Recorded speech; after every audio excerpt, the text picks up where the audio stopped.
Tayo po'y nasa Christmas season. So, obviously, ang tema natin ay Christmas. Pero bakit po kahit ang tema ay Christmas, isa ang pinupuntahan, isa ang tinutumbok, ay yung reason for the Christmas, si Jesus pa rin.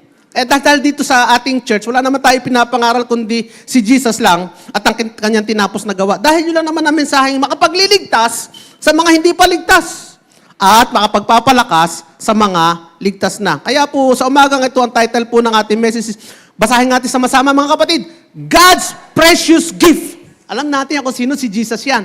Pero si Jesus ay pure grace. At ano ang kailangan mo para matanggap ang pure grace? Simple faith. Amen mga kapatid. So ako po mga kapatid, alam na naman ng iba, kami po yung mag-asawa ay nagpunta ng Turkey noong last November. Ito po ay spiritual journey. Hindi lamang po ito para kami mamasyal. Ito po ay spiritual journey. Ano ba ang purpose ng pagpunta namin sa Turkey? Para po bisitahin yung nakasulat sa Revelation na 7 churches. Yung mga sinulatan ni Juan na letter sa Revelation, ano-ano po yun? Nandiyan po ang Pergamum, Thyatira, Laodicea, Sardis, Philadelphia, Smyrna, at ang pinakamalaki po sa lahat ay Ephesus. Yan po yung 7 churches.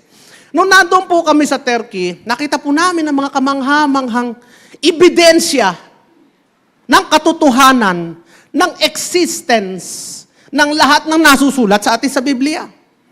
Yung pong Ephesus, kung saan yung po yung pinakamalaking church, nilakaran po namin yon, nakita po namin talaga doon yung isang city na kanila pong binungkal mula sa lupa na natabunan na sinlaki ng Batangas City. It contains everything there. The entire city, mayroong mga public toilet. Ang malungkot po doon, makikita nyo kung gaano kadami silang Diyos-Diyosan. Naandun ang shrine ni Diana, naandun ang templo ni Jesus, o ni Zeus, naandun ang templo ni Hermes, naandun ang templo ni Chanel, ni Louis Vuitton. Sari-sari na pong mga templo, naroroon mga kapatid. Kaya makikita nyo po, kapag binasa nyo yung Ephesus, makikita nyo na yung buhay talaga doon na sinasabi ni Pablo na persecution, ay makikita nyo, ebidensya physical. Makikita nyo din yung parang theater, ang tawag din, amphitheater, kung saan si Pablo po yung nakikipagdebate sa mga matatalino doon. Nakita at tinuro din sa amin nung guide namin yung place kung saan si Pablo ay ikinulong. Speaking of guide, yung guide namin, he knows everything, all about the Bible. He can explain in history and from the Bible, reconcile these two and point out to the physical evidence. Diyan po, sabi niya, diyan po pinersecute at pinatay si Felipe doon sa Hierapolis. Tinuro niya sa amin yung lugar. Dito po, kinulong si Pablo. And then, babanggitin niya from the book of Revelation, ano ang meaning na sinasabing lukewarmness. Dito ang lukewarmness, kaya sinabing lukewarm sapagkat ang tubig na malamig at mainit ay nagmimix. Alam niya from the Bible, alam niya from the history. In himself, sa kanya, yung physical evidence ay so obvious. Siya ay nakatira sa lugar na yon. He know what is his place is. Asia Minor, na ngayon ay modern day Turkey. So kung meron pong isang tao na sasabihin yung he has all the faith in the world, ay wala nang iba kundi siya. Tama po.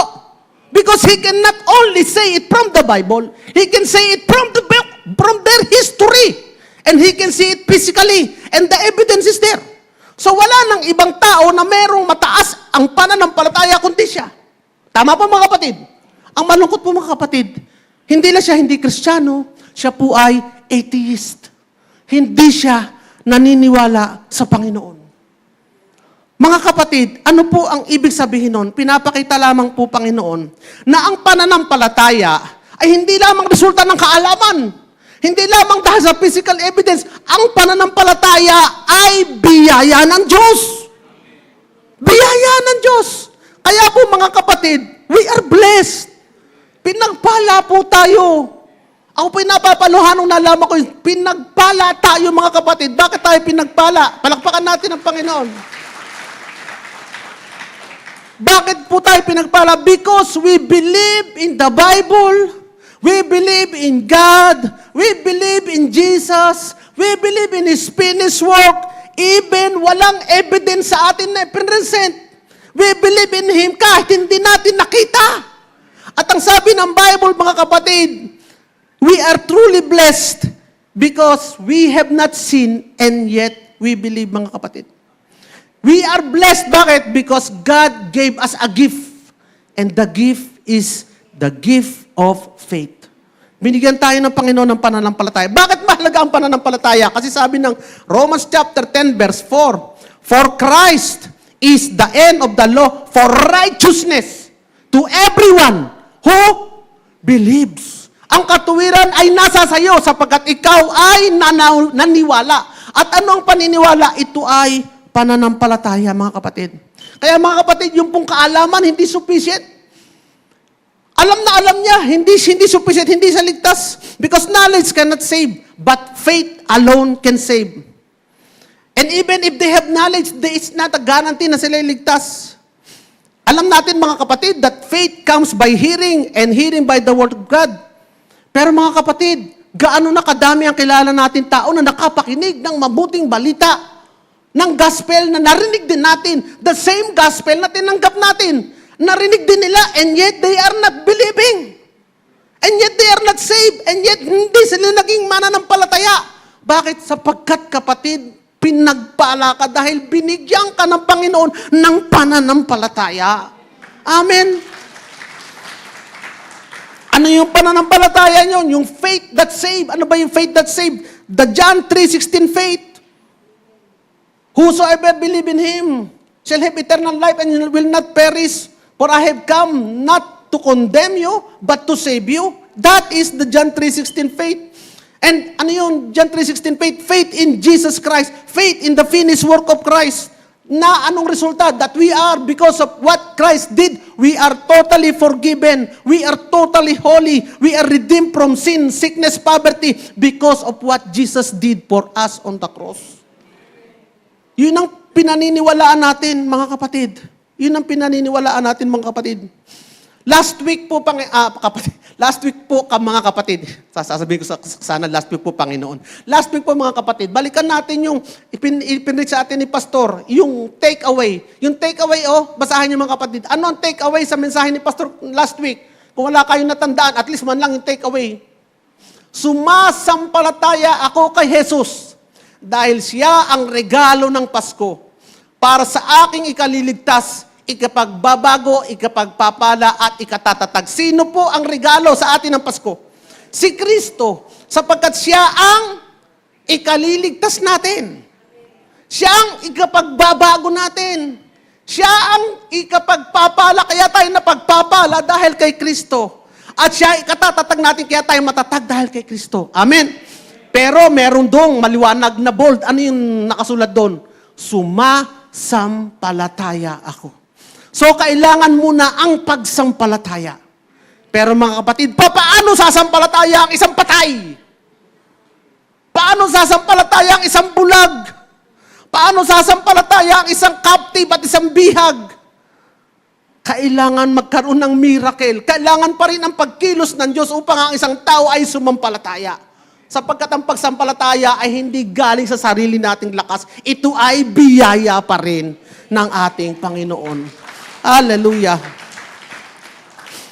Unless, mga kapatid, itong regalo ng Panginoon na ito ay hindi basta regalo. Alam niyo pa, nagre-regalo kayo sa isang tao, nakikita niyo kung paano niya pinapahalagahan, di ba? Pag talagang pinag-isipan niyo yung regalo niyo, talagang, ibig sabihin, yung taong pagbibigyan niyo ay talagang mahalaga sa puso ninyo. Admittedly, mga kapatid, di ba, hindi naman kayo magbibigay sa hindi niyo kilala ng same thing na ibibigay niyo sa kakilala niyo. Hindi kayo namili sa SM para doon sa hindi niyo kilala. Yun yung pinamili niyo para doon sa kilala niyo. At habang namimili kayo, tinitingnan niyo. Ito gay gugustuhin niya, ito gay tatanggapin niya, magkano kaya ang presyo? Lahat yan, pinag-aaralan mo kasi gusto mo mabigyan siya ng bagay na tinitingnan, parang ibinibigay mo yung value doon sa regalo para sa kanya. At ang Panginoon natin ay nagbigay sa atin ng regalo, hindi basta gumawa ang Diyos ng isang regalo, mabigyan kaya ng regalo si Taweng. At itong regalong ito, I will create siya naman ay creator he can create things para pasayahin ka. But no, He did not just create things. Ano ang binigay na regalo ng Panginoon? The pre-existing God Himself. Yung sarili niya, si Kristo hindi nabuhay nung panahon ng Bethlehem at Jerusalem, ng Bethlehem, Pasko lang. He existed with Him. Pre-existing God, together with the Father and the Holy Spirit in heaven. Before everything was created, naandun na kasama si Kristo. And yet, ang Panginoon ay gumawa ng pagkakataon upang si Kristo ay balutin sa isang basahan at ibaba at ibigay sa iyo. Hindi lamang nagkamali ako sa pagsasabing basahan. Hindi siya binalot. Hinubatan siya para ibigay sa atin. So, ibig sabihin mga kapatid, imagine mga kapatid, kung meron ako bibigay sa yung regalo, halimbawa, ito na naman, dadaanan naman tayo sa exchange gift season. Saan ba nilalagay yung mga regalo? Sa ilalim ng Christmas tree. Kahit yung Christmas tree, wala namang kadahon-dahon. Ganyan, tuyot na tuyot. Ang classic Christmas tree, ay dyan nakalagay ang mga regalo sa ilalim ng Christmas tree, diga. Pagka Noche Buena, tsaka magbubukasan. Pero ang regalo, kapag nanaan dyan na, kahit gaano kaganda yung binili kong t-shirt, halimbawa sa HLA ko pa binili yung t-shirt na yan. At binalot ko sa isang maganda regalo, doon ko lang nilagay sa ilalim ng Christmas tree. Hindi mapapakinabangan ni Kuya Abe yan, kung para kay Kuya Abe, kung nananatili sa Christmas tree. Ano ang kailangan? Iabot doon. Hindi rin mapapakinabangan ni Abe kung tinanggap niya lang. Kailangan, mabuksan yun. Hindi mapapakinabangan yun kung bukas lang. Kailangan, isuot yun. Ang maganda ng kapatid, ang Panginoon, hindi lamang ibinigay sa atin, siya mismo pumunta dito, inabot ang regalo. From heaven to earth, to you, ibinigay ang regalo. At kapatid, hindi ikaw ang pinagbukas. Siya mismo ang nag-unbox. Siya mismo nag-unwrap. Siya ang nagbukas para sa iyo. Paano? Sa paanong paraan? By revelation.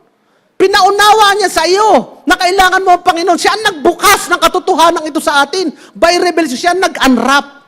Hindi lamang niya binuksan ito, isinuot niya sa atin sa pamamagitan ng pag-transform ng ating mga puso. So, from the very first up to the last, hanggang sa kaligtasan mo, everything is the work of God. Lahat yan ay trabaho ng Panginoon. Kaya ito pure grace. Hindi mo pwedeng lahukan ng gawa. Kailangan palang sumampalataya muna ako. Pero kapatid, minsan yung pagsampalataya, kinukuha natin, gawa natin Alam natin, naakala natin, ito'y may work ang pagsampalataya, pero lumalabas pala sa ating pag-aaralan ngayon. Hindi pa tayo nagsisimula, kapatid. Ako'y nag-i-introduction pa lamang. Na ang pagsampalataya pala natin, mga kapatid, na kailangan natin para matanggap si Jesus ay isang biyaya pa rin ng Panginoon. Kaya from the very start to the finish, everything is grace. Ang gift sa atin ng Panginoon, pure grace. Pure grace. Walang lahok na gawa. Everything that is needed for our salvation is given as a gift. And that, because of that, we are thankful. Ikaw ba kapatid ay mapagpasalamat? Ikaw ba'y nakapagpapasalamat? Salamat na lang, Panginoon. Kaya ikaw nakapagpupuri, kaya ka nakakasamba kanina, Lord, thank you, Lord, nandito ako. Kaya ako nandito, dapagkat, Lord, ako'y niligtas mo. At Lord, kaya ako naligtas dahil tinanggap kita. Pero Lord, kaya kita tinanggap dahil pa rin sa'yo. Kaya Lord, talagang ako'y nagpupurit, nagpapasalamat. Kaya ka napapataas ang kamay, kaya ka napapaawit kanina. Hindi dahil sinabi ni Ate Aileen na itaas ang kamay at umawit, kundi dahil nagbubukal sa loob mo ang papuri, pasalamat at pagsamba sa ating Panginoon. Hallelujah. Palakpakan natin ang Panginoon. Kaya we are so thankful because of this miracle. Kasi nga, mga kapatid, how can a dead person have faith? Paano mananampalataya ang isang patay? Di ba patay tayo dati? Paano tayo mananampalataya? Patay tayo. Kahit pa kausapin mo ng kausapin ng patay Hindi naman mananampalataya, patay yan Pero may himala May miracle na ginawa ang Panginoon upang matanggap mo ang mga salita ng katotohanan at panampalatayanan ito, mga kapatid. May himalang ginawa sa atin ang Diyos. May himalang ginawa. Alam niyo mga kapatid, may special blessing para sa sumampalataya ng hindi nakita. There is a blessedness of believing without seeing. Basahin natin yun sa John chapter 20, verse 24. Because you have seen me, you have believed. Sabi kay Tomas, blessed are those who have not seen and yet have believed. Ayan o, because you have seen me, you believe. Kasi si Tomas, noong dumating si Kristo, unang nagpakita sa mga disciple, absent si Tomas. Absent kasi ng absent eh. Yan sinasabi ko na eh. Pag may mga prayer meeting, absent eh. Para si Kuya Boy, tanyo, nakaberde. Siya lang nakaberde. Eh, nag-usapan yung mga music ministry, black ang tema, nakaberde. Eh, absent kasi. Kuya Boy. Parang ganun si Tomas. Absent. So, nung siya dumating, sabi ng mga disciple, "Uy, nakita namin si Kristo. Nagpakita na sa amin na hindi ako maniniwala." Sabi ni Tomas, hanggat hindi ko nahahawakan ang butas sa kanyang kamay at sugat sa kanyang tagiliran ay hindi ako maniniwalang nabuhay nga siya mula sa mga patay. Sipin yun, disciple na. Ganun pa rin ang sinasabi. Ay, nagpakita ngayon si Jesus. Ay, Tomas, anong sinasabi mo? Ay, hawaki. Hindi naman gayon ang tono ni Jesus. Sa magwa naman. Maganda naman, gentle naman si Jesus Christ. Di, pinahawakan kay Tomas. O sabi naman nga si Tomas, Panginoon ko at Diyos ko.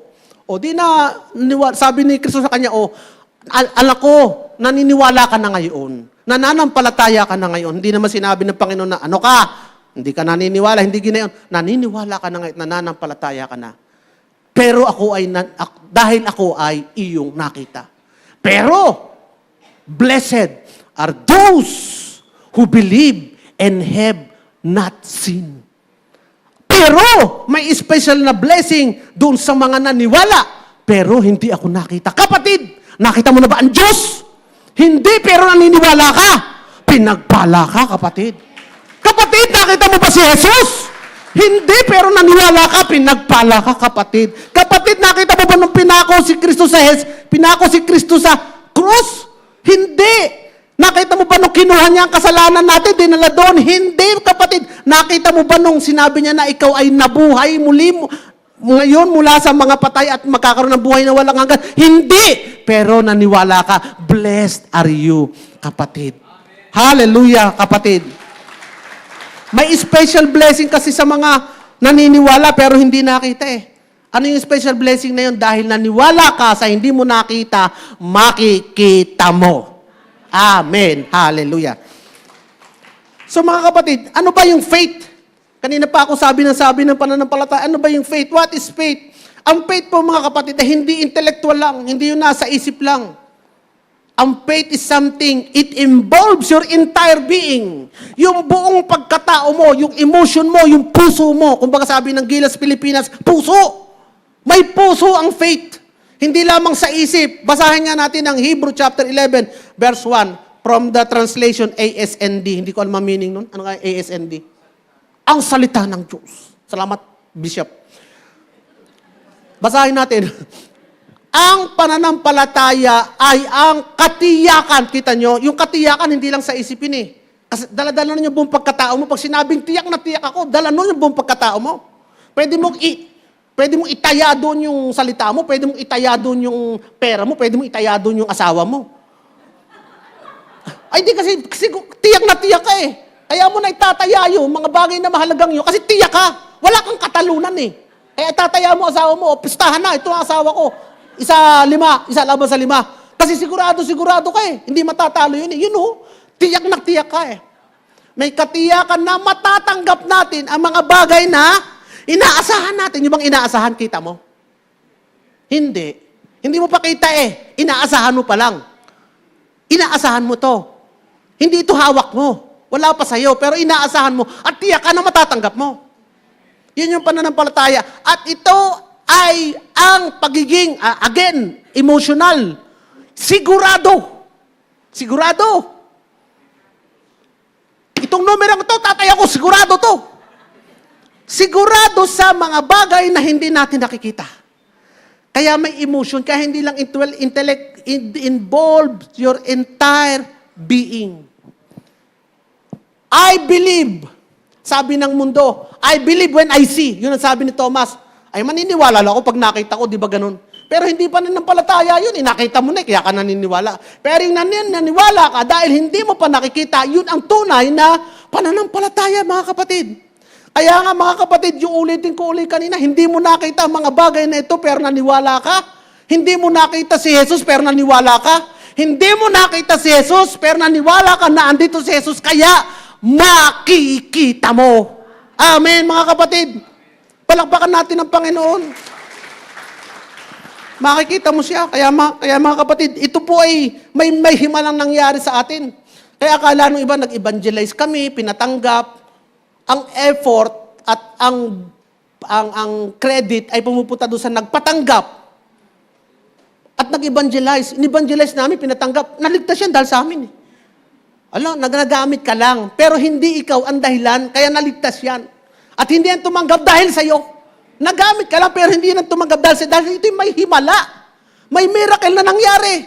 Unang-una, may miracle before, may prelude, may ginagawa ang Diyos, may miracle during, at may miracle after ng pananampalataya. Before faith, during faith, and after faith. Tingnan natin ang number 1. Before faith, ano muna ang unang nangyari?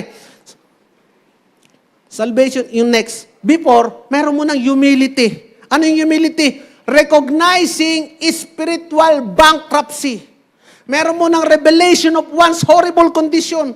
Kailangan mo ng, kaya merong lip service na pananampalataya. Tinanggap kita, Jesus, sa aking Panginoon at tagapagligtas. Pero nakita mo, hindi ito ligtas. Bakit? Lip service lang. Sa salita lang. Kasi, on the first place, bago ka tumanggap kay Jesus, dapat magkaroon ka muna ng humility. Anong humility? Ma-recognize mo na ikaw ay spiritually bankrupt. Na ikaw ay kailangan mo ng tagapagligtas. Na ikaw ay, ito sinasabi sa Sermon on the Mount, poor in spirit. Kailangan mo nang maging poor in spirit. Blessed are the poor in spirit, for they inherit the kingdom of God. Ano ba ibig sabihin ng poor? Ang poor po, mga kapatid, ay mahirap. Tama. Ang poor po ay kailangan niya ng support. Ang poor, kailangan niya ng ayuda. Ang poor ay kailangan niya ng limos.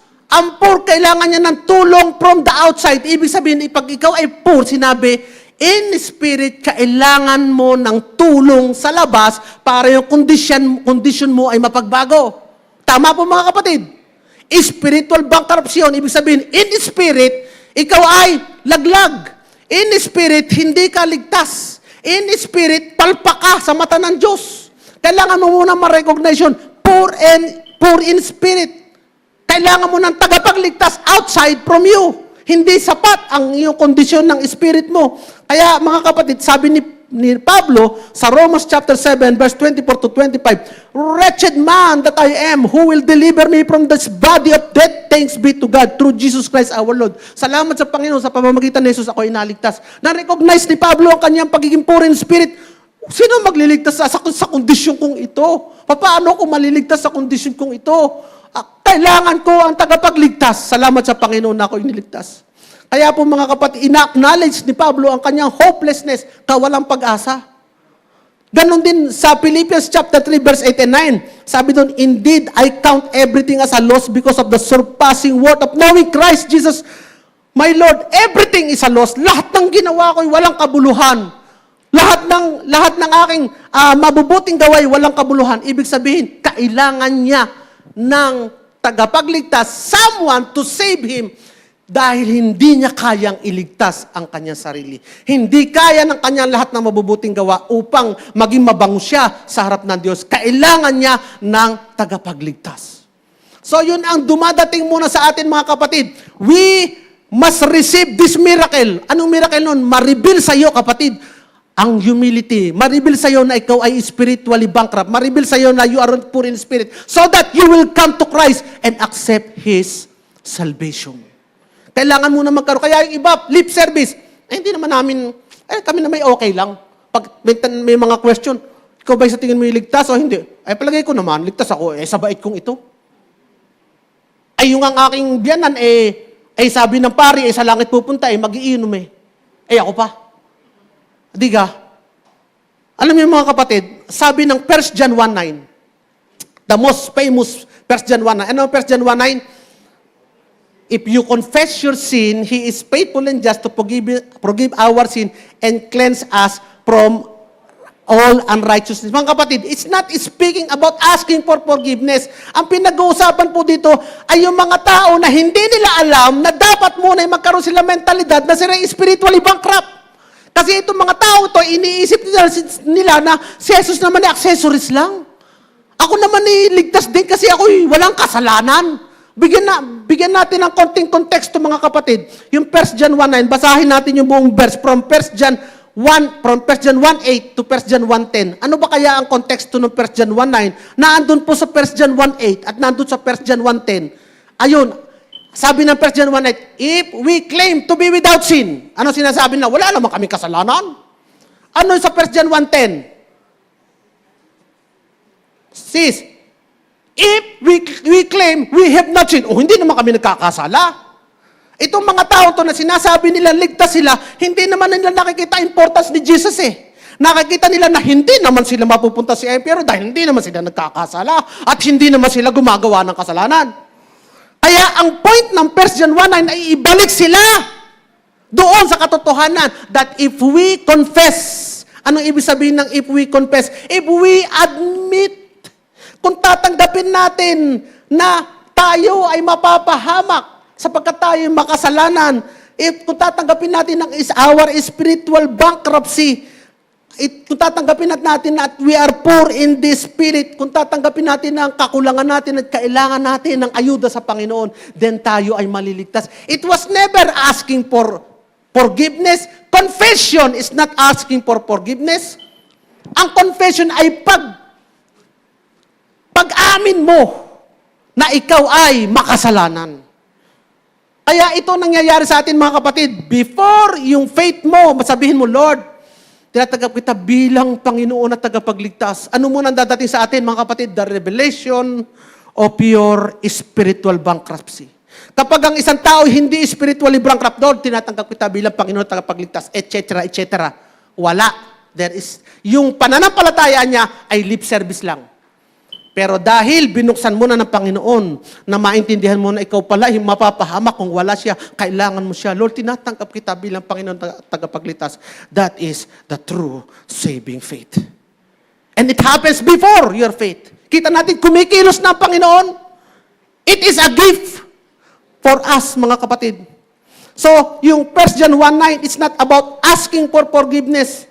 Kasi ang confession is not asking for forgiveness. In fact, sa tao, papapatawad ka lang kapag humingi ka ng tawad. Tama po? Di ba? Patawadin mo ako. O sige, patatawadin kita. Humingi ka ng tawad eh. Hindi mo nahingi ng tawad, hindi ko patatawadin. Sa tao yun.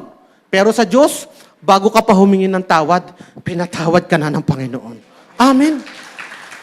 Paano ka napatawad? Dahil humingi ka ng tawad? Hindi. Dahil sa dugo ni Jesus na ibinuhos para sa iyo. I will give you an illustration. Sabi ni Jesus, nung siya nakapako sa krus, bago niya igiba pa kanya yung spirit, sabi niya, Father, forgive them, for they know not what they are doing. Pinatawad ba ng Diyos yung mga tao na yon? Oo, kasi sabi ni Jesus, Father, forgive them. Meron bang humingi ng tawad kay Jesus bago niya sinabi yun? Wala. Sino yun? Sinabi niya, Father, forgive my mother and John only. Hindi. Them. Sino yung mga them na yung mga taong nasasabi, ay, bumaba ka dyan. Sasabihin mo, sisirain mo ang templo, tapos tatayo mo, bumaba ka dyan. Yung mga taong tumatawa, yung sinasabi niya, anak na Diyos. Yung mga taong nag-aalipusta sa kanya during that time, yun ang sinabi ni Jesus na, Father, forgive them. Kaya tayo, sa harap ng Diyos, pinatawad ka na, hindi ka pa humihingi ng tawad, kapatid. Pinatawad ka dahil nagbuhos ng dugo si Jesus sa ikapagpapatawad ng ating mga kasalanan. Hallelujah. Kaya mga kapatid, ano yung during naman? Yun nga, nakita natin na yung pagtanggap natin sa Panginoon, yung faith natin, una muna, there is humility, recognition, revelation that we are doomed without Christ. It comes from God. Kadami kayong tao na kahit anong paliwanag mo, hindi tanggapin sila yung makasalanan eh. Hindi tanggapin kailangan nila ang Panginoon eh. Pero itong revelation na ito, mga kapatid, di ba, bago ka tumanggap sa Panginoon, nakita mo muna ang pangangailangan mo sa Panginoon. Biyaya ng Panginoon yan. Bakit ka biniyayaan ng Panginoon? Mahal ka ng Panginoon. Ay, mahal naman lahat ng Panginoon na. Oo, pero pinili ka ng Panginoon. Bakit si Lord akong pinili? Wala ka ng pakialam. Matuwa ka na lang, magpasalamat ka na lang. Yun ang point ko, mga kapatid. Mapalakpakan natin ang Panginoon. Matuwa ka. Magpasalamat ka dahil pinili ka. Ang iba ang kine-question, bakit kaya si Lord namimili? Ay, matuwa ka at pinili ka. Amen, mga kapatid. During, ano nangyari naman during? When faith comes, during, ano nangyari? Nagkakaroon ng repentance. Nagkakaroon ng pagbabago ng isip. Ano yung repentance na yun? Repentance is not paghingi ng tawad again. Ang repentance po ay metanoia, change of mind. Nagkaroon ka ng change of mind at nakita mo, kailangan ko pala ang Panginoon. At itong kasalanan po palang ito, hindi tama. Ito pala kinasusuklaman ng Panginoon. At itong kasalanan ito, naglalayo sa akin sa Diyos. At anong kasalanan ito? Ang kasalanan ng pag-ayaw kay Jesus. So yung mga Hebrew, yung mga Israelite nung araw, doon sila tumitingin sa kautusan, sa mga performance nila, nagkaroon sila ng metanoia. Nakita nila, hindi pala ako maliligtas sa kautusan. Ang kaligtasan ko pala ay na kay Jesus. That is repentance, turning from sin to Christ. Sabi ng Acts chapter 20:21, they must turn to God in repentance and have faith in our Lord Jesus Christ. So, ang tunay na pananampalataya, kapatid, ay nagkakaroon ng repentance. Amen, mga kapatid. Hindi ko sinasabi na hindi na kayo magkakasala.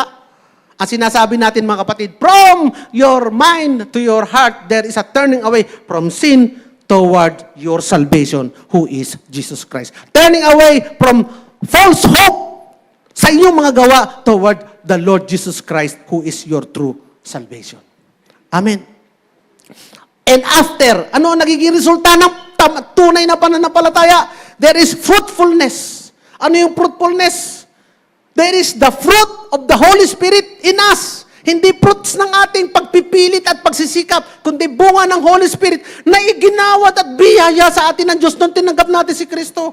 Binigyan niya tayo ng Holy Spirit na siyang mamumunga ng mga bungang ito. Hindi mo bunga ng Espiritu Santo. At ano yung bunga ng Espiritu Santo? Love, joy, peace, patience, kindness, goodness, gentleness, faithfulness, and self-control.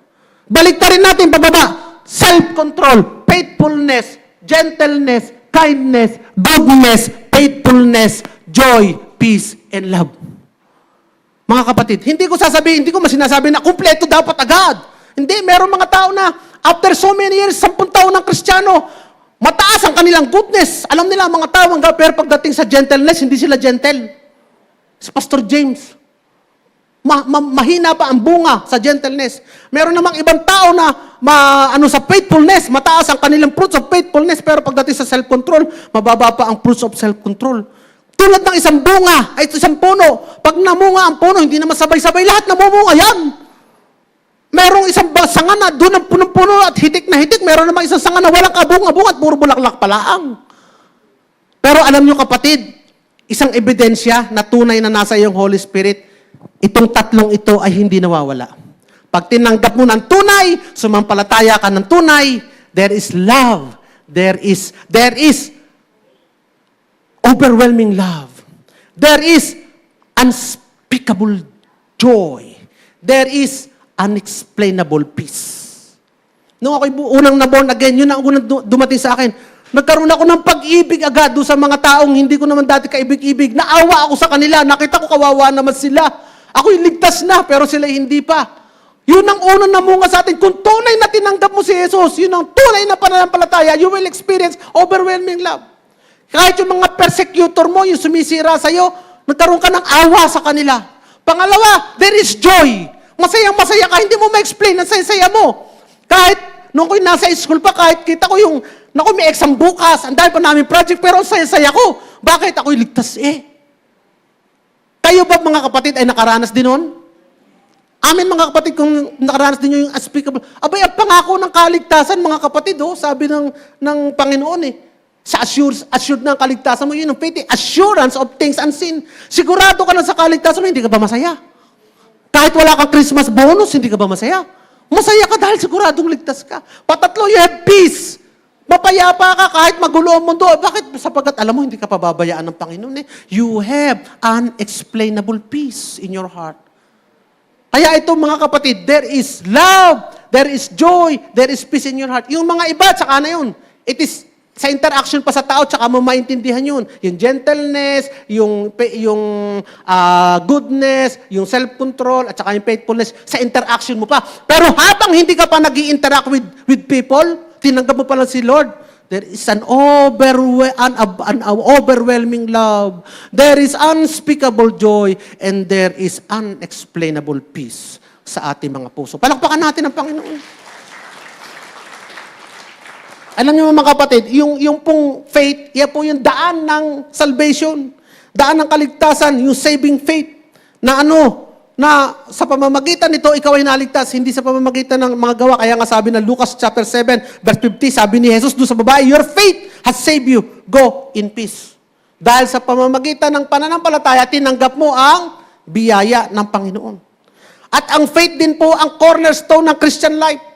Sa ating mga Kristiyano, ang faith ay ang cornerstone. Ano ba ibig sabihin ng cornerstone? Ito ang pinakapundasyon ng mga Kristiyano, ng mga mananampalataya. Kaya nga ikaw ay mananampalataya. Ano po yung magsasaka? Ano ang kanilang cornerstone? Pagsasaka. Kaya nga magsasaka. Ano yung maglalaba?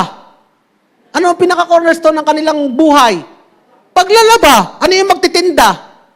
Nagtitinda. Ano yung mananahe? Ano yung manananggal? Nagtatanggal ng laman ng Poso Negro. Tawag namin kay manananggal. So yung may cornerstone eh. At ano ang tawag sa ating mananampalataya? Ano ang pinaka-corners natin? Ano ang ating ginagawa? Mananampalataya. Nananampalataya. Ikaw bilang mananampalataya, anong number one role and purpose mo? Manampalataya. Ikaw bilang mananampalataya, ano ang gawain mo? Manampalataya. Ikaw na mananampalataya, ano ang takbo ng buhay mo? Pananampalataya. So pananampalataya, hindi tayo manggagawa, hindi tayo magdududa, tayo ay mananampalataya. Bakit kailangan ng pananampalataya? Sapagkat without faith, we cannot please God. Without faith, we cannot receive His promises. Without faith, we cannot live in obedience. And yet, mga kapatid, itong faith na ito ay different because this faith ay hindi dahil sa sarili nating gawa, kundi ang faith na ito ay biyaya pa rin ng Panginoon. Kaya, we receive our salvation by faith, but even this faith is a gift from God. In faith, we receive salvation, but even this faith is a gift from God. Kaya yung faith mga kapatid ay hindi human achievement. Hindi mo pinagsikapan ito. Ito ay gawa ng Diyos. Ito ay divine gift ni Lord. Dahil kung wala ito, ay mananatili tayong lost at mapapahamak. Bakit? Ikaw ay patay Ikaw ay bulag Ikaw ay bihag Kaya hindi mo pwede sabihin dahil sa pananampalataya o dahil sa magsisikap ko na magkaroon ng pananampalataya, ay paano ka magsisikap? Ay patay ka. Paano ka magsisikap? Ay dahil sa pinilit kong makita ang katotohanan, paano mo makikita? Bulag ka. Dahil sa pinilit kong gawin, paano mo magagawin? Bihag ka. Unless God moves and works in you. Unless God give you this faith, mga kapatid. Sabi kasi ng Ephesians chapter 2, verse 8 and 9, for by grace you have been saved through faith, and that not of yourselves, it is a gift of God, not of works, lest anyone should boast. So mga kapatid, Ephesians chapter 2, verse 8 and 9, sabi doon, this faith is a gift of God, not works, lest anyone should boast. Ay may nagsasabi, hindi naman po, Pastor James, yung gift of God ay faith, hindi. Ang sinasabi doon, na gift of God is salvation. Okay, tanggap natin, pagpalagay natin, pag-aralan natin mga kapatid, tingnan natin ha.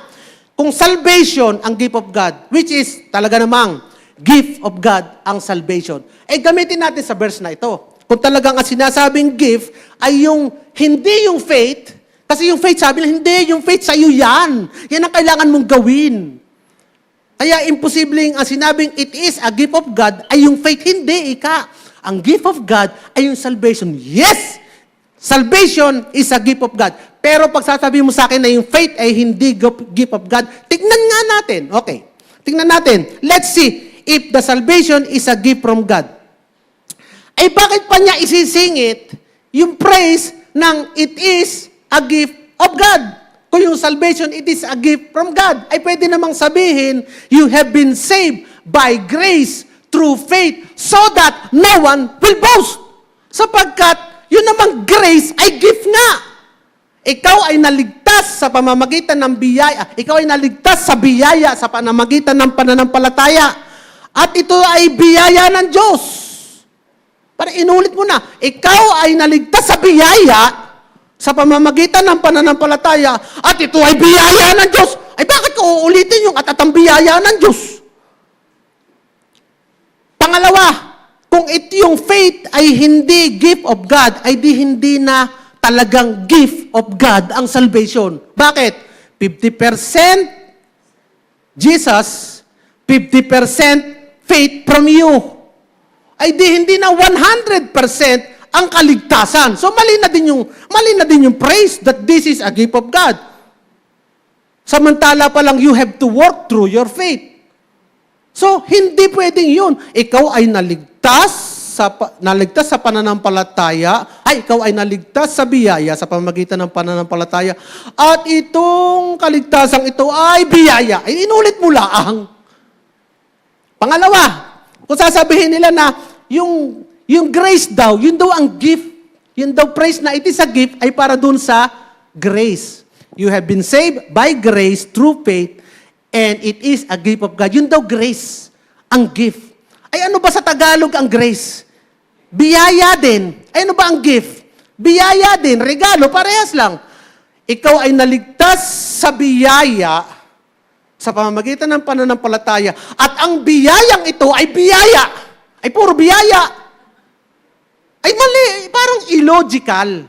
Hindi naman ganun sumulat si Pablo eh. Pero, kung ang pananampalataya ay biyaya, tingnan natin. Ikaw ay naligtas sa biyaya sa pamamagitan ng pananampalataya. At ang pananampalatayang ito ay biyaya pa rin ng Diyos. Hindi ba maganda? Hindi ba malinaw? Hindi ba walang ambiguity? Hindi ba logical? Hindi ba may clarity? Kaya ang tinuturing doon na biyaya ay yung pananampalataya. Biyaya ang kaligtasan, biyaya ang grace, at ang faith na kailangan mo para matanggap ang biyayang kaligtasan ay biyaya pa rin ng Diyos. Amen, mga kapatid. Amen. So, hindi lamang yan, dahil marami pa ring ibang verse na nagpapatunay, hindi tayo pwede magbuo ng doctrine sa pamamagitan ng isang verse lang. Tingnan natin ang Philippians chapter 1 verse 29. Sabi dito, for it has been, basahin niyo yung nakabold, for it has been granted to you that for the sake of Christ you should not only believe in Him, but also suffer for His sake. Yung iba nakita, ano ko, suffer?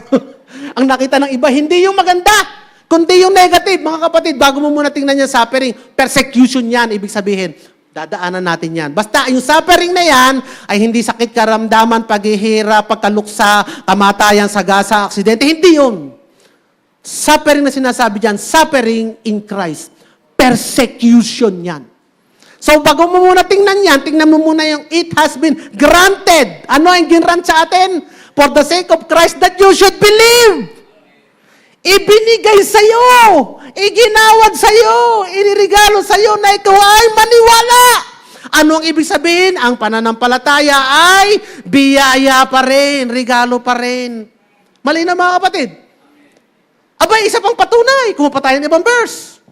Sabi ng 2 Peter chapter 1, verse 1, to those who through the righteousness of our God and Savior Jesus Christ have received a faith as precious as ours. Anong ibig sabihin mga kapatid nung ni-receive, pinagtrabahuhan? Anong ibig sabihin nung receive na nakuha mo? Ang receive ay dahil merong nagbigay. Dahil gift, kaya mo ni-receive. So, faith is gift, biyaya din. Romans chapter 12 verse 3, for by the grace given to me, I say to everyone among you, not to think of himself more highly than he ought to think, but to think with sober judgment, each according to the measure of faith that God has assigned. Sino daw ang naglagay ng faith? Ang Panginoon. Kaya po mga kapatid, isa pa, 1 Corinthians chapter 4 verse 7, kung kayo sana ay may camera, picturean niyo yung mga verse na sinasabi ko. Kasi napakaganda kapatid na kayo equipped. Para may nagsabi sa inyo, hindi, ang faith sa'yo yan. Ipakita niyo mga verse na to. Kasi kahirap to, duba kung maghahanap, Pastor James, ano nga po yung mga verse niyo? Ay paano kung si Pastor James nasa toilet? O naglalaba? Ano? Ay samantala kung nasa cellphone ninyo, yun naman, daming verse. So pag kami lumapit sa inyo, equip na agad kayo. Alam mo, magawa nyo, pagka kayo nag-picture-picture ng ganyan, isort nyo lang, verses that justify faith, verses that prove that I am saved and totally holy. Yung mga ganun lang, i-group nyo lang. Para next time, pag kailangan nyo, ang dali nang hanapin. So, ano pang verse? 1 Corinthians chapter 4, verse 7. For who makes you different from anyone else? What do you have that you did not receive? Ayan. Anong meron ka na hindi mo naman tinanggap? Meron ka ba kapatid pananampalataya? Meron. Tinanggap mo ba yan o pinagtrabahuhan mo? Tinanggap. Kasi sabi doon, anong meron ka na hindi mo tinanggap? Lahat pala ng meron ka, tinanggap mo lang kasama ang pananampalataya. Amen, mga kapatid. So itong mga verse na ito nagpapatunay na yung faith is a divine gift, regalo ng Diyos na hindi to earn, hindi human effort, na ito'y binigay sa atin ng Diyos sa pamamaraan sapagkat ito ay kanyang plano ng pagliligtas. Ano ang magiging resulta natin? Dapat tayo may humility. Ano ang resulta nun sa atin? Dapat mayroon tayong gratitude. Pasalamat sa Panginoon na ang ating gawa o ang ating pagiging mabait, hindi kaligtasan natin, kundi maging ang pananampalataya upang tayo ay maligtas, ay biyaya pa rin ng Panginoon sa atin. Faith is given because it is a channel of our salvation. Bakit binigay ang faith? Kasi paano ka maliligtas kung walang faith? Hindi po lahat ay ligtas. Tandaan niyo mga kapatid, kasi wala silang faith. Pero mga kapatid, huwag kang mayabang dahil may faith ka. Sapagkat ang faith mo ay biyaya pa rin ng Diyos sa atin. Hallelujah. Kaya dapat humble pa rin tayo. Mapagmahal pa rin tayo sa iba. Kawawa naman sila, wala silang faith. It is a channel. Ngayon, kung ito ang channel at paraan ng Diyos sa kaligtasan, ito din ang paraan at channel ng Diyos upang ibigay sa atin yung kanina, upang tayo ay mapagpala, mga kapatid. So, ano ba ang meaning ng 1 John 1:9? 1 John 1:16? Alam niyo ba yung 1 John 1:16? Ito yung ating church verse. Kabisado ba natin? 1 John 1:16. Ready? Go! From the fullness of His grace, we have all received one blessing after another. John 1:16, Pastor. John, hindi 1 John yan, John 1:16.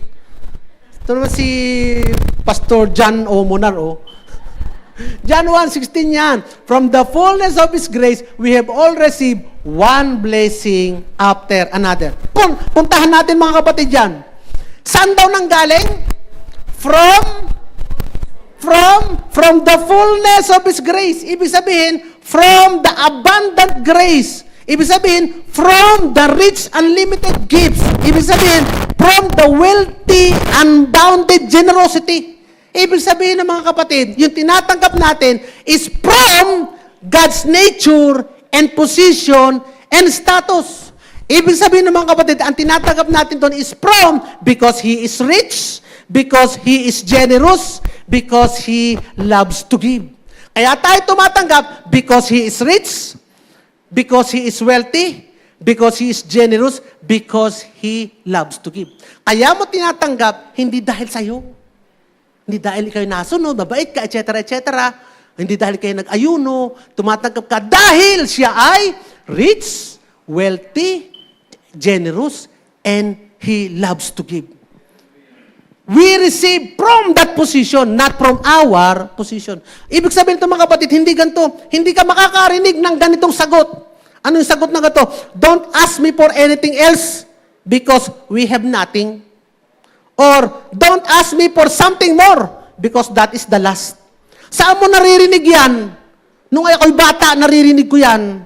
Nung kami mahirap, sa nanay ko, huwag na kayong maghanap ng iba pa sapagkat yan lang ang ating ulam. Huwag na kayong hihingi pa kasi yan na ang huli. wala na. Kaya sila hindi tumatanggap kami kasi titingnan mo yung from the position of my mother, wala na. Pero ngayon, sa ating Panginoon, hindi ka makaririnig ng sagot ng Panginoon. Ikaw na may binigyan ko na ng boyfriend, ba't hihingi ka pa ngayon ng anak? Ayan na lang. O kaya naman, ay ikaw ay pinagpala ko na noong nakaraang Pasko. Ay bakit ngayong Pasko ikaw hihingi pa? Aba, ikaw ay binigyan ko na ng magandang bahay. Bakit ngayon hihingi ka pa ng sasakyan? Aba, ikaw ay pinapasa ko na sa exam, sa board exam. Ay bakit ngayon maghahanap ka? Hihingi ka pa rin sa akin ng trabaho. Hindi magsasabi na ang Diyos sa atin ng ganon. Kahit humingi ka ng humingi. Sa tao, maiinis kapag hingi ka ng hingi. Pero sa Diyos, iba ang Diyos sa tao, hindi siya maiinis. Gusto nga niya, sa Kanya ka humingi. Bakit? Kasi ano yung position niya? From His fullness, from His position, He is rich, He is wealthy, He is generous, and He loves to give. Amen. Palakpakan natin ang Panginoon. Kaya pwede kang umasa sa Diyos? Amen. Pwede kang umasa sa Kanya? Amen. Ngayon mga kapatid, ito ang mali. Ang mali ganito. Aba, yung tinuturo niyo, doktrina ng claim it and name it. Mali. Doktrina ng name it and claim it. Meron kasing ganun ang tingin pagdating sa biyaya na pwede ka palang humingi sa Diyos. Aba, hindi sabihin mo lamang pala kung anong gusto mo at ipagkakalob ng Diyos. Ay, gusto ko, Lord, yung bahay ng kapitbahay ko, ha? Talagang yun ang gusto ko. Pagkaloob mo yun.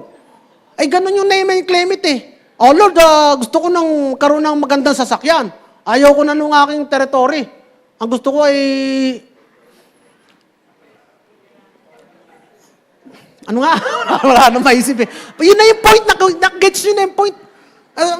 Kasi, ang turo daw sa atin, ang turo daw natin is name it and claim it. Mali mga kapatid. Hindi tayo nagtuturo ng name it, claim it. Nagtuturo tayo ng ganito. He promised it. That's why we believe Him. Amen mga kapatid. Dahil ipinangako niya, kaya tayo ay nananampalataya. Palapang natin ang Panginoon. At ano ba ang pinangako ng Diyos? Ano ba ang pinangako ng Diyos? Ipinangako ng Diyos ay ganito. He promised redemption from sin. Pangako niya yun. Tutubusin ka. Tinubos tayo sa kasalanan. Tinubos tayo sa sumpa ng kasalanan. Tinubos tayo kay Satanas. Tinubos tayo sa sakit. Tinubos tayo sa kahirapan, pero hindi niya tayo tinubos sa persecution. Pero may pangako pa rin siya. He has overcome the world. Napagtagumpayan na niya ang mundo na magpe-persecute sa iyo. Napagtagumpayan na niya, tinalo ko na yan. And I will never leave you nor forsake you. So sa kabila ng persecution, mga kapatid, pagtatagumpayan mo yan. Kasi nagtagumpayan na si Kristo. At si Kristo nagtagumpay. Nananahan sa iyo, hindi kanya iiwan ni pababayaan. Amen. Palapakan natin ang Panginoon. So ano pa? Kung na-redeem ka na pala sa sin, ang bunga naman ng pagdurusa mo ay sin. Niredeem ka na doon. Di pati yung sumpa ng sin, niredeem ka din. Kung niredeem ka pala ng Panginoon sa sickness, di ikaw pala pwedeng mag-claim ng kagalingan. Amen mga kapatid. Kaya nga, so kung ayaw mong manampalataya, ayaw mong kunin yung pangako ng Diyos, si ang Lord naman sa sakit, sa kasalanan lang tayo niredeem. Pagdating naman sa sakit at paghihirap, yan ay kasama na ng buhay Kristiyano. Kung yan ang pananampalataya mo mga kapatid, ay umasa ka, yan ang makikita mo. Because God will never disappoint you. Tama, mga kapatid. Hindi ka di-disappointed. Pananampalataya mo. Ako yung buhay Kristiyano yung sakit at karamdaman. Di, tanggapin mo yan. Pero, anong sabi natin? If you believe doon sa mga pangako ng Diyos, kahit hindi mo nakikita, kahit wala, ngayon nararamdaman mo ang sakit, pero ikaw ay sigurado na ikaw ay pinagaling na ng Panginoon. Anong sabi ng Panginoon? Because you believe, you will see. Makikita mo. Amen. Because you believe, you will see. At kung ikaw ay umasa at kinlay mo ang mga pangako ng Diyos, again, hindi ka rin i-disappoint ng Diyos. Hindi ka rin madi-disappoint sa Panginoon. God will never disappoint you. Amen, mga kapatid. Amen. Palapakan nga natin ang Panginoon. At Dahil kailangan natin ng faith because this is the cornerstone of our life as a Christian. Sabi doon, live by faith.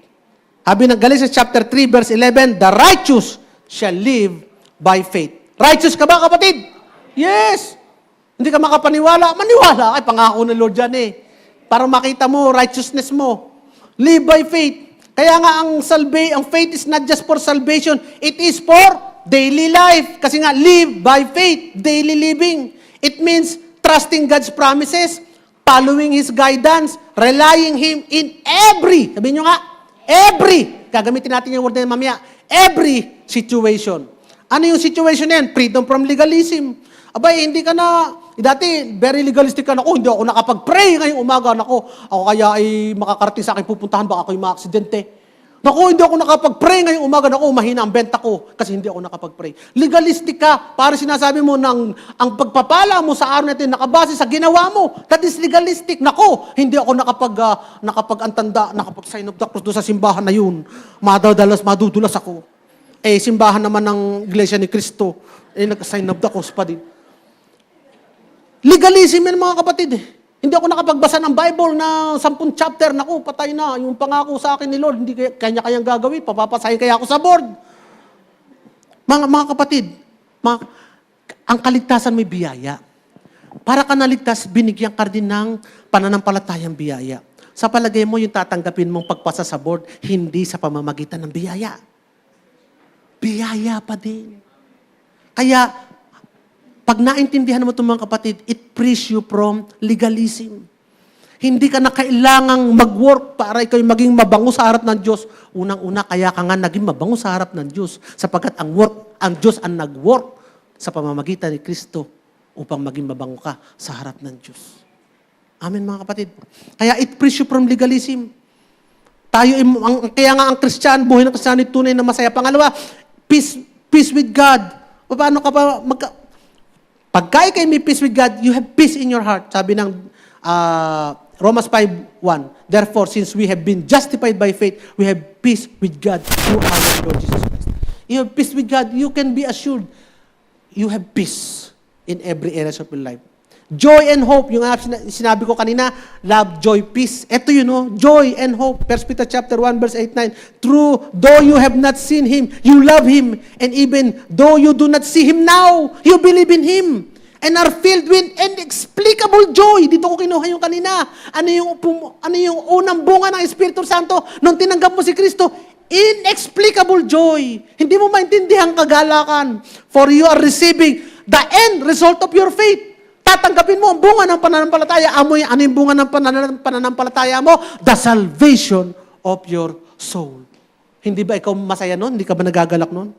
Strength in challenging times. But they who wait for the Lord shall renew their strength. They shall mount up with wings like eagle. They shall run and not be weary. They shall walk and not faint. Sa pamamagitan ng pananampalataya nilagay si Lord, aasa ka lagi. Hope every day. Hope every day. Hope every day. May bubunga. May gagawin ng Panginoon. May pagliligtas ng Panginoon. Kaya hindi ka manghihina. Hindi ka tatabangan. Hindi ka mawawala ng energy. Alam niyo mga kapatid, nakita namin yung sa Pamukkale. Pamukkale, ito yung doon tumakbo yung mga Kristiyanong pine-persecute sa Asia Minor. Alam nyo, sa kagustuhan nilang ituloy ang kanilang pananampalataya. Pine-persecute sila ng mga Hudyo, pine-persecute sila ng mga Romano, pine-persecute sila ng mga Hintil na sumasamba kay Diana at kay Hermes at kay Chanel. Pine-persecute sila. Anong ginawa nila? Nagtayo sila ng village sa bundok. Yung mga burol, binutasan nila, doon sila nanahan sa mga butas ng bundok. Naghukay sila sa ilalim ng lupa, nanirahan sila sa ilalim ng lupa. Hindi na ngayon mapuntahan ng mga Romano yung lugar na yun dahil, bangin bundok sa mga tabi-tabi, pero sila ay nakapamuhay because of faith. Kung ikaw ay walang faith, you will give up. Pero kahit sa kabila ng persecution, they still continue to thrive. They continue to hope because of the faith that was given unto them. They hope that God will save me tomorrow. They hope for a better future. They hope for God's provision daily in their life. And they live abundant, joyful life in spite of the persecution in their lives. Amen. Because of the faith God has given them. Ngayon, ano pa? Healing and transformation, alam na natin to. Ilang beses na natin pinapangaral. There is healing sa yung centurion servant, pinagaling dahil sa pananampalataya. Yung babaeng inaagasan ng dugo, pinagaling dahil sa kanang pananampalataya. Mga kapatid, in short ganito, ang araw ba'y nagbabago? Kahit gabi? Kahit maulan? Nagbabago bang araw? Hindi. Natatakpan lang. Pero hindi nagbabago ang araw. Pero bakit yung iba may sunburn, ang iba'y wala? Bakit yung iba'y may sunburn, bakit yung iba'y wala? Kasi yung araw, doon sa mga taong may sunburn, yung lumalakas ang araw, nilalaksan niya, sinusunog niya yung tao. Pero doon sa mga walang sunburn, hinihinaan ni Lord yung, hinihinaan ng araw yung kanyang init, hinihinaan niya, minomodulate niya. Tama ba yun? Hindi. Yun yung respecter of person. Is the sun respecter of person? Hindi. Sun is not a respecter of person. Hindi kanya pipiliin kung si Nanay Sally o si Piwi. Pare siya sisikat ng araw sa kanya. Pero bakit si Tatay Lori ay mayroong sun damaged skin? At si Mrs. ko ay porcelain as before? Kasi nakatago siya sa araw. Nagsasunblock siya. Pero si Tatay, lalabas sa araw yan at magja-jogging, mag-expose sa araw. Ano ang point ko dito mga kapatid? Ang point ko, ang Diyos hindi nagbabago. Ang Diyos nag-uumapaw ang pagpapala at pag-ibig. Bakit mayroong ibang tao, hindi nila nararanasan, in spite na sila ay Kristiyano, in spite na sila ay pinagpala na because they don't want to walk in faith. Ano ginagawa nila? Nagtatago sila. Hindi sila lumakad at umasa doon sa pagpapala. Diyos, nagtatago sila. At sinasabi nila na hindi ko kayang lakaran yun. Natatakot ako eh. Hindi sila. That is the reason why ang mga tao magkakaiba. Different experience, different miracle in their lives. Alam mo mga kapatid, meron akong kasama sa bahay na napakasipag niya. Hating gabi naglalaba, madaling araw naglalaba, walang reklamo, walang tigil. Ang pangalan niya ay si Ate LG. Siya ay isang washing machine. Hindi na washing machine siya. Kahit anong salpa ko sa kanya, wala reklamo, mapabasahan, mapapanti, wala, lalaban niya lahat yan. Kamadaling araw, kay hating gabi, walang reklamo yan, lalaban niya yan. At ako ay nagagalak, nagpapasalamat ako kay Lord dahil ako ay mag-isa lang sa bahay. Siya ang kasama ko, libangan ko. Nag-uusap kami minsan, sinasabi niya problema niya sa akin. Nasabi ko problema ko sa kanya. Alam niyo, mapapagkatiwalaan siya. Hindi siya kumukuha ng pera sa bulsa. Aba, hindi siya. Binabalik niya sa akin yung mga laman ng... Kasi yung mga dati naming labandera, pag minaiwan kang pera, pag ano, hindi mo na makita. Pero siya, pagbukas mo ng washing machine, nakaganon yung, nandun sa harap yung pera, nakahilera pa. Napapagkatiwalaan talaga to si Ate LG. The best. So talaga ako bless na bless kay Lord dahil kay Ate LG. Isang araw, siguro sa sobrang pagod, sobrang tanda na rin, 2014 ko pa siya, tumigil siya ng paghinga. Tumigil siya Ate LG ng paghinga. Ay di, ang una kong reaksyon, di siyempre ako, paano na kaya ito, Lord? Hindi ito pwede. Ang dami kong labahin, uniforme ng anak ko, gamit ko, hindi ko na kaya, hindi ko nakakayanin. Alam mo, Lord, kung gaano ang aking pinagdadaanan, at si Ate LG lang ang aking... Ay di, ako'y nag-pray. Ito ang prayer ko. Kaka-experience ko lang ng himala doon sa Tucson. Alam niyo himala sa Tucson? Yung hindi mo ma-explain pero umandar. Lord, alam mo po kung anong pangangailangan ko. Hindi mo po pabayaan, Lord God, na ako'y mawala ng Ate LG sa buhay ko. Isang pindot ko lamang at siya ay gagaling. Ay di, inugot ko muna saksakan. Sinaksak ko ulit, isang pindot ko lamang at siya ay gagaling. Pinindot ko, yung power. Wala. Nanatiling patay si Ate LG. Patay si Ate LG. Ay, total, ako naman ay mechanical engineer. Sabi ko, kaya ko yung gawin yan. Actually, si Ate LG, naoperahan ko na rin siya dati. Nagpalit ako ng bearing. Napalitan ko yung pinakaloob niya, yung bearing. Yung pinakamahirap na gawain, nagawa ko kay Ate LG. Yung magpalit ng bearing ng yung umiikot na drum. Ay, so, sabi ko, kaya ko siguro to. Fuse lang, hanapin ko lang ang fuse. Solve na ito. Di binuksan ko ngayon. Hanap ako. Hanap ako. At last, walang fuse. Wala akong nakitang fuse. Eh, paano kaya ito? Ay, ako yung mechanical engineer. Nakalimutan ko na hindi nga pala kaya ng mechanical engineer yung mga electronics. At saka electrical. Pang-electrical engineer pala at pang-electronics. Naku, ipatay. Eh di, binalik ko ngayon. Binalik ko ngayon si Ate LG. Binalik ko yung cover, binalik ko yung mga kinalas ng screw. Wala. Lord, wala na. Ikaw na lang ang nakakaalam ng pangangailangan ko. Pero ang pangako mo, Lord God, hindi mo ko iwan pababayaan. It's mga simpleng bagay nito pa, Panginoon.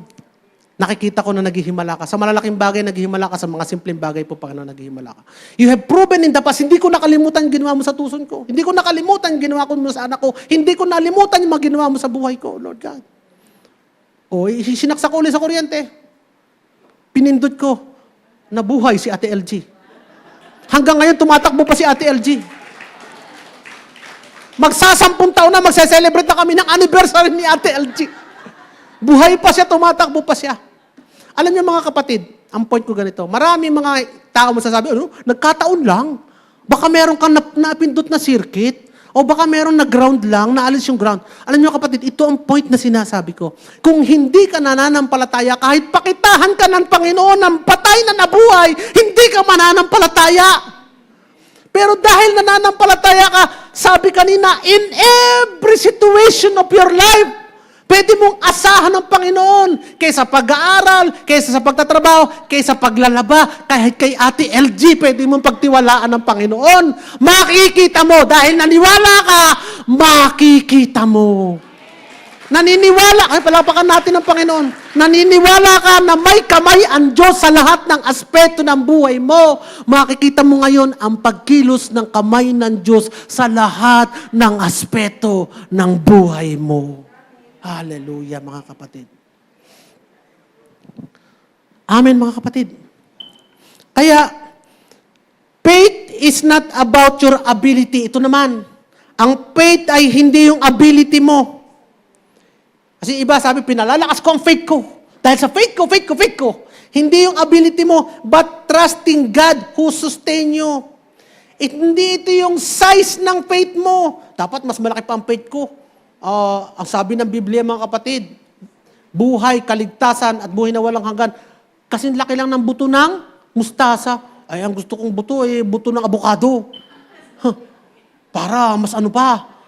Mga kapatid, hindi mo kailangan faith na nagbubuhat lamang sa Diyos. Hindi yung size ng faith mo, kundi yung size ng God. Kung saan mo inilalaga ang faith mo.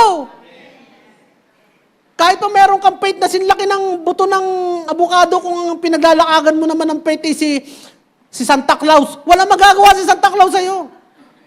Pero ang faith mo na nilagak mo sa Diyos, malaki ang Diyos mo, yan ang may magagawa sa iyo. Kaya, caution mga kapatid, caution lang when we talk about faith, hindi yung faith ang bida. Alam mo yung iba kasi ganito naku ay kagaling mo kalakas ng faith mo, hindi ka bumitaw. Kagaling mo, kalakas ng faith mo, hindi ka bumitaw. Mali yun mga kapatid. Ang tama ay ganito, kagaling ng Diyos tapat sa iyo, sa kanyang mga pangako, kaya hindi kanya pinabayaan.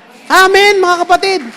Kaya hindi kanya pinahiya, sapagkat ang Diyos ay tapat sa kanyang mga pangako. Kagaling ng Diyos. Hindi kagaling ng faith mo, kagaling ng Diyos. Kagaling ng Diyos kung saan yung faith mo, doon mo inangkla sa Diyos na magaling. Amen, mga kapatid. Ang mixture po, mga kapatid, nung tayo nasa mixture, laging ganito sinasabi, your faith will be tested to prove yourselves to God. Di ba, anak? Yan ang mixture Your faith, alam mo yung faith, susubukin niya ng Diyos para patunayang mo sarili mo sa Kanya. Ang tanong, ba't kailangan mo pang patunayan mo sarili mo sa Kanya samantalang mas alam ng Diyos kung sino ka kaysa sa pagkakakilala mo sa sarili mo? Ba't kailangan mo patunayan ang sarili mo sa Kanya? Bago pa nangyari ang mundo, alam ka na niya, kita ka na niya. At matatapos ang mundo, kita niya kung anong mga nagawa mo. Anong patutunayan mo sa Diyos?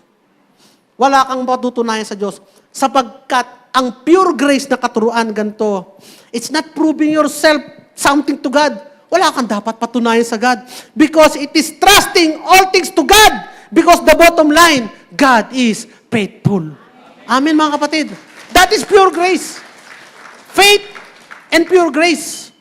It is your trusting all things to God. Because the bottom line, God is faithful. Pwede mo ipagtiwala ang lahat sa Diyos.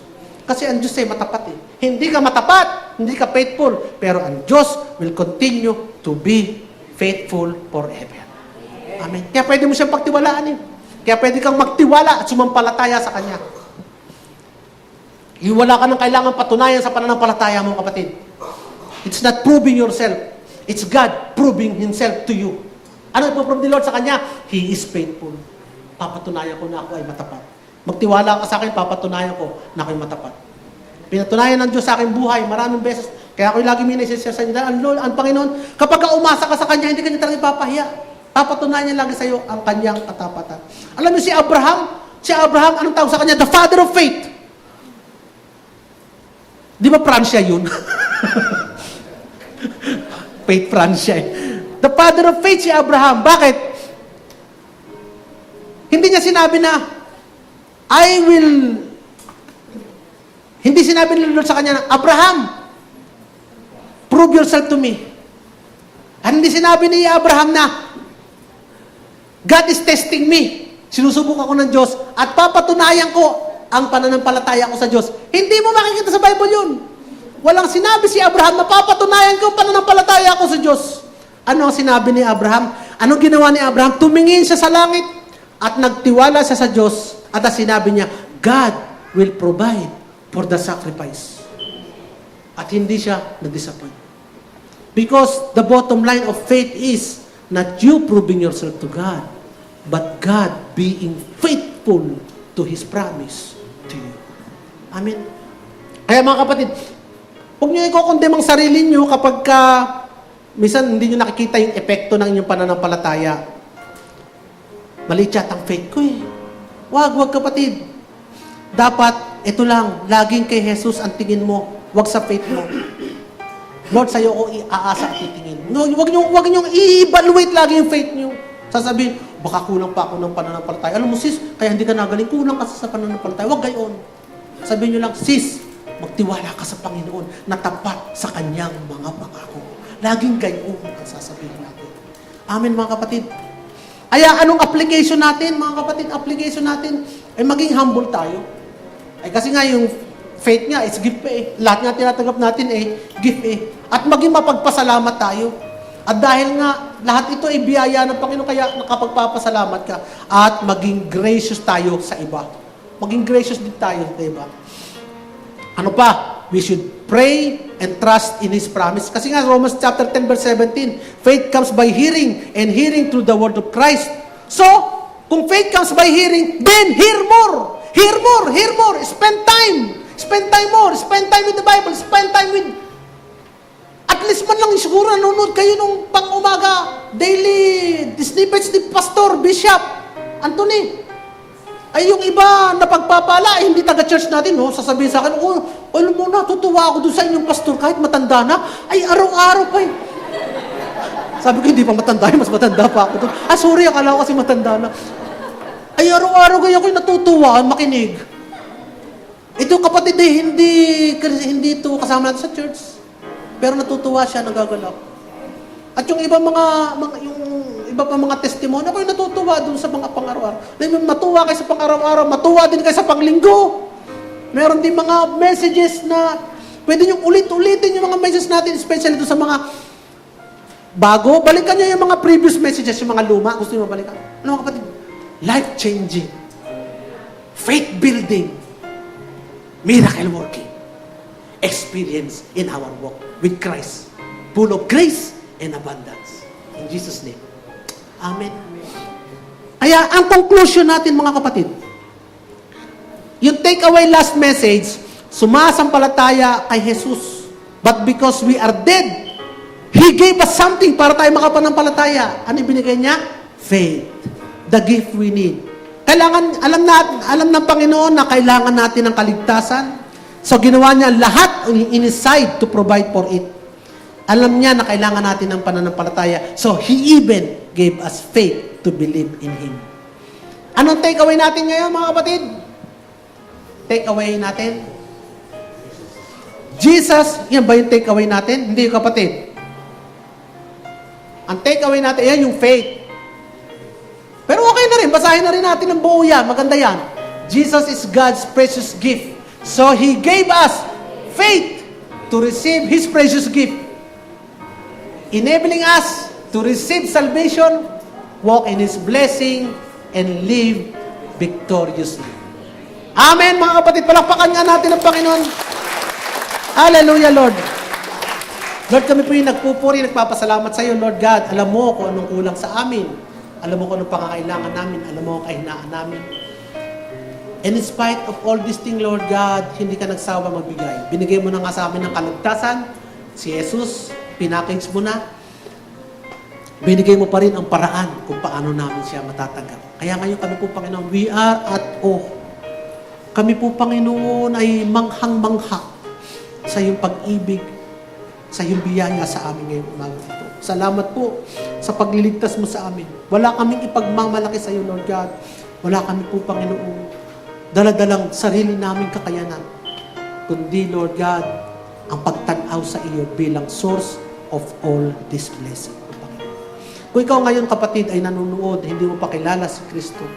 At kung kayo man ay bago sa aming gawain ngayon, kasama natin dito, mga kapatid, I encourage you all to join me. Lahat tayo mag-pray ng prayer of salvation. Not for our sake. Alam natin na ligtas na tayo. Once is enough. Pero samahan natin sila for their sake. Para sila din makapag-utter sa kanilang mga bibig ng panalangin ito. Kaya sabay-sabay tayong mananalangin. Panginoong Jesus, ako po ay makasalanan. Mapapahamak ng wala ka. Salamat na lamang namatay ka sa krus para sa amin.